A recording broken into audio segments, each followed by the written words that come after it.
కొద్దిసేపు కూర్చున్న కాళ్ళు నొప్పులు, నిల్చుంటే నడుము నొప్పి, నడిస్తే నీరసమన్న పిల్లలు ఎముకలు దృఢంగా ఉగ్గులాగా మారి చలాకీగా చురుగ్గా తిరగాలంటే తప్పకుండా ఈ రాగి లడ్డూని ట్రై చేయాల్సిందే.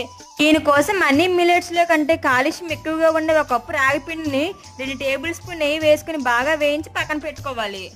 తరువాత అరకప్పు పల్లీలను బాగా వేయించి తీసి పక్కన పెట్టుకోవాలి. ఇప్పుడు ఇదే కళాయిలో అరకప్పు నువ్వులు వేసుకొని వీటిని బాగా వేయించుకున్న తర్వాత ఈ పల్లీలు నువ్వులను మిక్సీ జార్లను వేసుకొని మరీ మెత్తగా కాకుండా కొద్దిగా బరకగా గ్రైండ్ చేసుకోవాలి.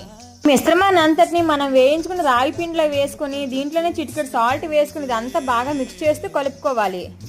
అరకప్పు బెల్లాన్ని తీసుకుని దీంట్లో కొద్దిగా వాటర్ వేసుకుని బెల్లం అంతా బాగా కరిగి కొద్దిగా తీగపాకం వచ్చిన తర్వాత ఈ బెల్లం నీళ్ళు అంతటిని రాగి పిండిలో వేసుకొని బాగా మిక్స్ చేస్తూ కలుపుకొని తరువాత చిన్న చిన్న ఉండలుగా చేసుకుంటే ఎంతో టేస్టీగా హెల్తీగా ఉండే రాగి లడ్డు అయితే రెడీ అయిపోయినట్లే.